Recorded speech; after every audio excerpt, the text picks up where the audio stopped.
Evil dead burn അങ്ങനെ കണ്ടിരിക്കുകയാണ്. പൊളിപ്പടം എന്ന് പറഞ്ഞാൽ കിടിലം പടം. അഥവാ കുറേ കാലത്തിന് ശേഷമാണ് ഇത്രയും ബ്രൂട്ടാലിറ്റി ഉള്ള ഒരു പടം കണ്ടത്. അഥവാ ജെനുവൻലി എനിക്ക് ചില സീൻ കണ്ട് ഇത് എന്താ പണി വെച്ചിരിക്കുന്നത് എന്നെ കൊണ്ട് തോന്നിപ്പിച്ച ഒരു കിടിലൻ ബ്രൂട്ടൽ ഹൊറർ മൂവി. ഇതാണ് ബ്രൂട്ടാലിറ്റി. ഞാൻ ഇപ്പോൾ കുറേ പേര് പറയുമായിരിക്കും വയലൻസ് അനാവശ്യ വയലൻസ് ആണ്. ഇത് അനാവശ്യ വയലൻസ് തന്നെയാണ്. പക്ഷേ അതിലും ഒരു ബ്യൂട്ടി ഉണ്ട്. ഇപ്പം നിങ്ങൾ കുറേ പേര് പറയുമായിരിക്കും എന്താ പറയുക വയലൻസിൽ ബ്യൂട്ടി എന്നൊക്കെയാണ് പറയുന്നത്.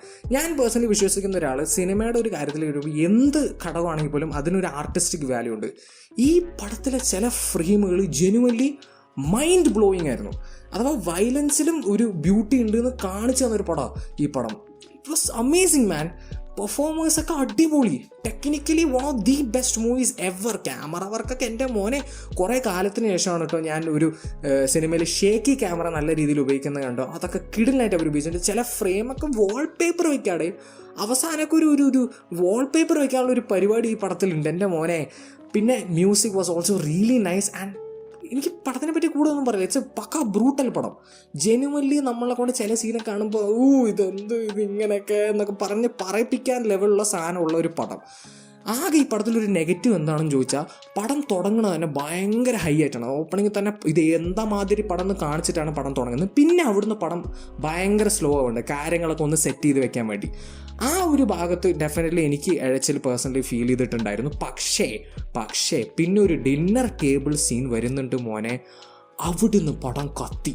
പിന്നെ അങ്ങോട്ടേക്ക് പീക്ക് ബ്രൂട്ടാലിറ്റി ആയിരുന്നു.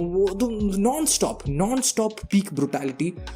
1 മണിക്കൂർ 52 മിനിറ്റ് നിങ്ങൾക്ക് ഒരു ഗംഭീര വളരെ ബ്രൂട്ടലായിട്ടുള്ള ഒരു അഥവാ ബ്രൂട്ടാലിറ്റി കാണിച്ച് ഡിസ്റ്റർബ് ചെയ്യുന്ന ഒരു പരിപാടിയാണ് ഇതിലത്തെ ഹൊറർ. അല്ലാതെ പേടിപ്പിക്കുക അങ്ങനത്തെ അല്ല, ബ്രൂട്ടാലിറ്റി കാണിച്ച് ഡിസ്റ്റർബ് ചെയ്യലാണ് ഈ പടത്തിൻ്റെ ഹൊറർ ഫാക്ടർ. അങ്ങനത്തെ ഒരു സിനിമ കാണണമെന്ന് ആഗ്രഹം ഉണ്ടെങ്കിൽ ഒന്നും നോക്കണ്ട, തിയേറ്ററിലേക്ക് എടുത്തോ. It will be so dam worth it. But again ഭയങ്കര ബ്രൂട്ടലാണ്. സർട്ടിഫിക്കറ്റ് ആണ്. ചെറിയ കുട്ടികളൊന്നും ദൈവത്തിനെ അറിയിച്ച് കൊണ്ടുവരുന്നത്. ഞാൻ പറയണമെങ്കിൽ ഭയങ്കര മുതിർന്നവരെ പോലും ഈ സിനിമ കാണിക്കാൻ കൊണ്ടുവരുന്നത്. അവർ ജീവനോടെ തിയേറ്ററിൽ നിന്ന് ഇറങ്ങും ദൈവത്തിനെ അറിയുള്ളൂ. അത്രയും ബ്രൂട്ടാലിറ്റി ഉള്ള പടമാണ്. So that is my opinion. അതുപോലെ 2 പോസ്റ്റ് ക്രെഡിറ്റ് സീനും കൂടി ഉണ്ട് കേട്ടോ ഈ സിനിമയ്ക്ക്. അതിൽ നിന്ന് 2ാമത്തെ പോസ്റ്റ് ക്രെഡിറ്റ് സീൻ ഒരിക്കലും മിസ് ചെയ്ത്. That shit was shocking as hell.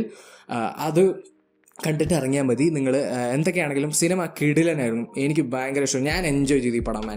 I enjoyed it. അഥവാ അവർ ഏത് എൻ്റർടൈൻമെൻറ്റ് വാല്യൂ വെച്ചിട്ടാണ് ഈ സിനിമ ഇറക്കിയത് ആ എൻ്റർടൈൻമെൻറ്റ് വാല്യൂ എനിക്ക് കിട്ടി. 100% നീതി പുലർത്തിയ ഒരു സിനിമയായിരുന്നു അവരുടെ ആ ഒരു ടാർഗറ്റിനോട്. എന്തൊക്കെയാണെങ്കിൽ നിങ്ങൾ സിനിമ കണ്ടവരാണെങ്കിൽ നിങ്ങളുടെ ഒപ്പീനിയൻ കമന്റ് സെക്ഷനിൽ ഡ്രോപ്പ് ചെയ്യാൻ പറയുന്നത്. വീഡിയോ ഇഷ്ടപ്പെട്ടെങ്കിൽ ലൈക്ക് ചെയ്യുക, ഷെയർ ചെയ്യുക, സബ്സ്ക്രൈബ് ചെയ്യുക, നോട്ടിഫിക്കേഷൻ ബെൽ അമർത്തുന്നത്. And I will see you guys in next video. By.